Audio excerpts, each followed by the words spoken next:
Hi everybody and welcome to my channel. Today I'm going to talk about The Ballad of Songbirds and Snakes by Suzanne Collins, and this is a prequel to the Hunger Games trilogy.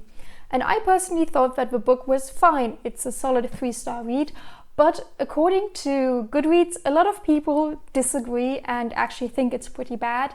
And I thought about this rating that is so different from my personal experience, and I think it all comes down to that most people who picked up this prequel have particular expectations towards this book because they are the Hunger Games fans. I, on the other hand, went into this book with no expectations whatsoever just because I am not a Hunger Games fan.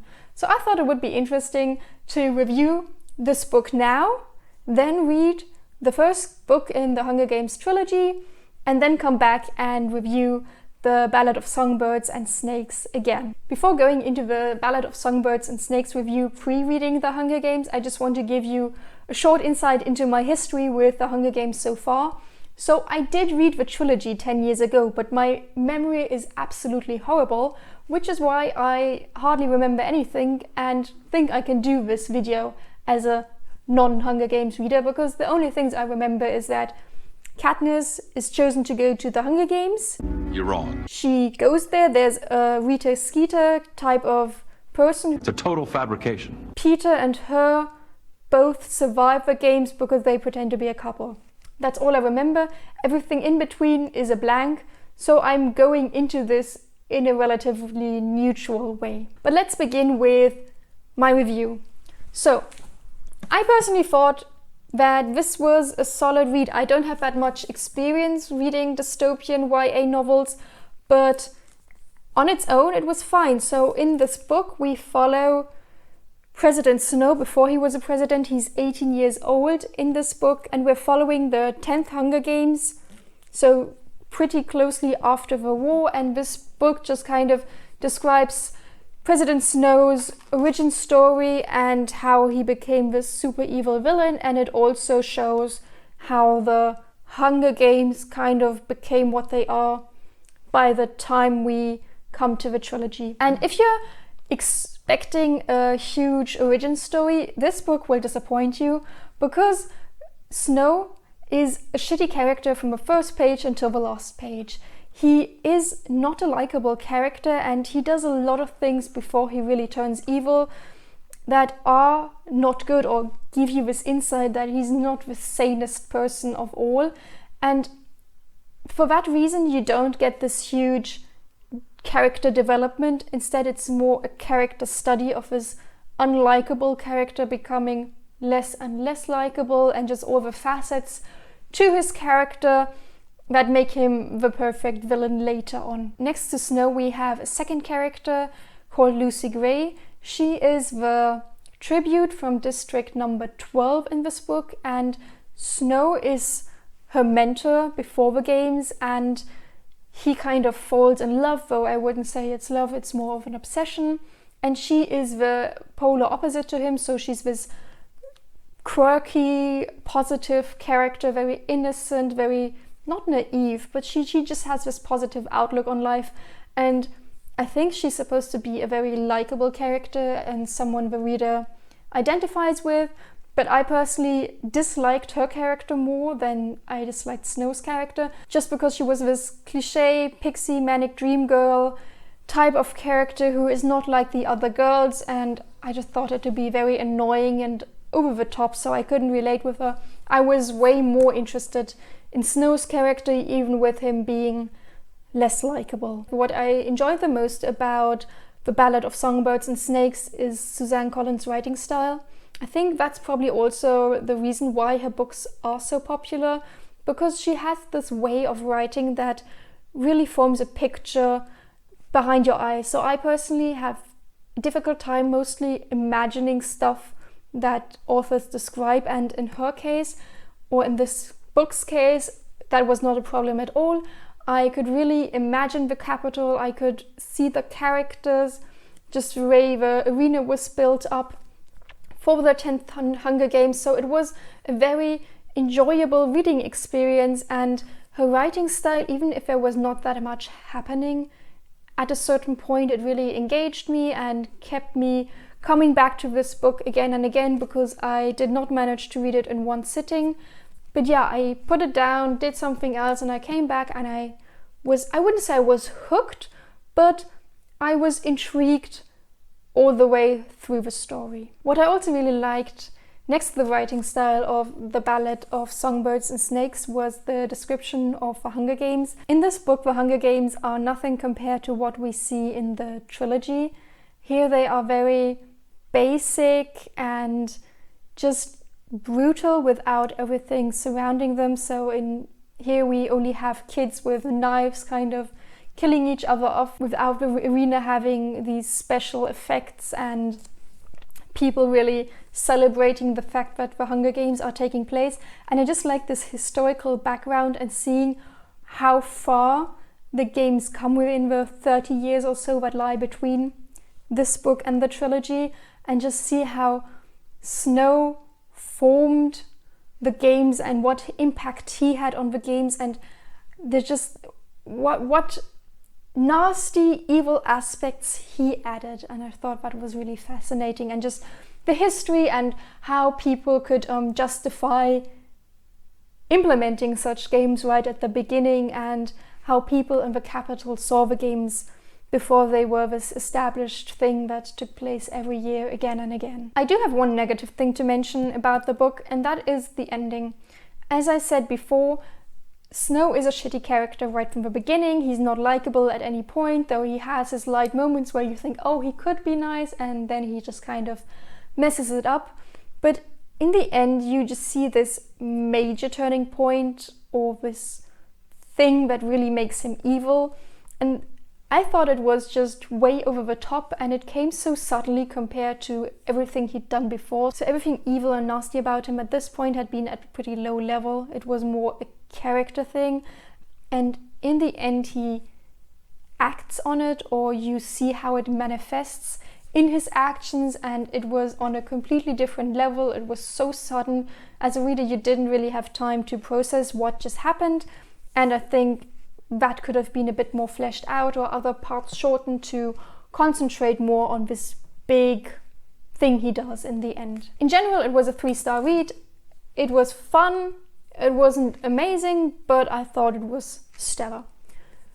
I am now going to go and read the first book in the trilogy, and then I'll come back and tell you how my opinion on this book has changed. Hi, I am back. And I finished reading the first book in the Hunger Games trilogy, so we can get back to discussing The Ballad of Songbirds and Snakes by Susan Collins. Before I get into my new review of this book, I just want to correct something I said in the first part of the video. I stated that the majority of the reviews for this book were 1-star reviews, and I've seen that that is incorrect.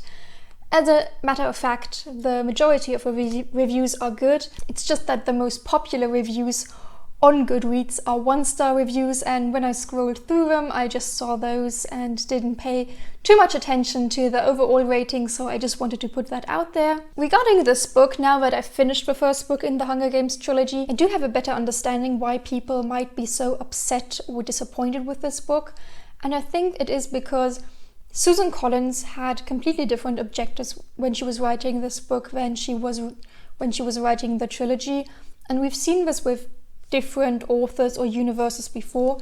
So for example, we have the same thing when we look at the Lord of the Rings trilogy and then compare it to The Hobbit or the Harry Potter series and then The Cursed Child, where we also have the situation where you have multiple books that take place in the same universe with similar characters by the same author, and you expect all books to have the same tone.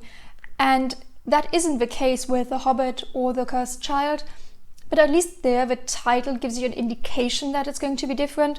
Whilst in this case it's only called Book 0, so you can go into this book expecting it to seamlessly fit into the rest of the trilogy or the rest of the series, and it just doesn't, because Susan Collins was not trying to write a book similar to the original trilogy, which is very plot heavy, has likable characters, this underlying tension, and keeps the reader on the edge of their seat, just absolutely pulls you into a different world.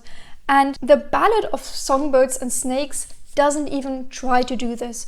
She was just in a completely different mindset when writing this book. I mean, I also feel very underwhelmed after having read The Hunger Games and then thinking back to the Ballad of Songbirds and Snakes, because The Hunger Games was a 5-star read for me, and The Ballad of Songbirds and Snakes is a 3-star read. So whilst even for me as a non-hardcore Hunger Game fan, this book doesn't hold up with the original, it is not a horrible or bad book. It's just a regular 3-star book, and that's fine. To be honest, I could hold a long monologue on what The Hunger Games did better and why it is a 5-star read compared to this 3-star read, and why this book is a disappointment, but instead I just want to focus on what the Ballad of Songbirds and Snakes did better, because this is a book I actually want to talk about. And the first thing that comes to mind is Suzanne Collins' writing style. I picked up The Hunger Games and I was very, very underwhelmed by her writing. And at first I couldn't put my finger on it, what I disliked about it, because it wasn't bad per se. It was just weaker than in this book, which is okay, of course. I mean, there's 12 years between the two books, and as an author she should be developing her writing style. But I think the problem with the first book was that she was unsure who her audience is. So at times I didn't know, going by the sentence structure and her word choice, whether she was targeting the book at a YA audience or more middle grades children. And I think she's got that down a lot better in The Ballad of Songbirds and Snakes, that the subject matter and her choice of words and her sentences and just the overall prose fit together a lot better than they did in The Hunger Games, where the theme and the language she chose didn't always work that well together. What I really liked about The Ballad of Songbirds and Snakes was Snow's character, because he was way more interesting than Katniss or Peter were in the first Hunger Games book. As in, they were nice characters, they were likable, you were rooting for them, and I think they were a good choice for that book, but they were kind of bland and not that deep, or we didn't explore them that deep. While Snow, on the other hand, is a completely different cup of tea. He does things that are unexpected. He thinks in structures where you as a reader sit there dumbfounded at times, thinking, how did we get from point A to point B without it being Snow acting out of character at certain points? He's just different, and you just see that he's got so many different layers to him, and that you can't get to know a character within 20 pages, but that you have to follow him for 400 or 500 pages to get all the nuances and just really understand what he's about. And we also have a second character, I am going to mispronounce the name, Sejanos or Sejanos, and he's also way more complex than Peter was, for example. So we don't get that much insight into Sejanos' character, but we also see that there are so many layers. We see his inner struggles and just battling with bigger themes than Katniss and Peter were in the arena. And due to The Ballad of Songbirds and Snakes not taking place in the arena, Suzanne Collins is able to explore a lot more complex issues and themes. So for example, we look at friendship and how far would you go for friendship, trust, loyalty, and just the politics behind everything, and finding your place in a world, thinking about what is more important, power, friendship, just all the big questions. And I think that is, as I said back at the beginning, her main objective. She didn't want to write a plotty book, but she wanted to reflect on her world and on her characters in a much, much bigger style. And due to there being less plot, she was able to do it better than in The Hunger Games. But of course, if you are a plot person, this is just not going to cut it. Anyway, I have decided to keep my 3-star rating. I do have a better understanding of why people might be disappointed, or I think I have a better understanding anyway. But I do disagree with people who gave this book a 1-star rating, because for me a 1-star rating means that the book has done something very wrong, that the writing is bad, or it handled an issue in a very insensitive way. And I think The Ballad of Songbirds and Snakes didn't make these mistakes. Yes, it didn't hold up to a 5-star read, but I think the moment you give a book a 5-star rating, it's difficult for other books to achieve the same thing. And it was just different, and I think that's fine. I mean, an author is allowed to try different things. So I guess maybe 2 stars is still okay for people whose heart was really broken by not having a proper heavy plot, but 1 star does seem a bit harsh to me. I am glad that I picked up this book because it was a good read. I had fun reading it. I had an even better time reading The Hunger Games. I'm going to start the 2nd book now. I'm really looking forward to that. And I know I wouldn't have picked up those books again if it wasn't for this book, so I'm very grateful for that. I want to thank you so much for going on this journey with me, looking at The Ballad of Songbirds and Snakes once with the knowledge of The Hunger Games in my head and once without. I think this is something I should maybe do on a more regular basis, rereading and then examining books again. But yeah, I now have to continue with the rest of the series. I already watched the 1st film. I loved it, so I'll have to continue with the 2nd film too. I'm going to leave it at that, and I'll see you again next week. Bye.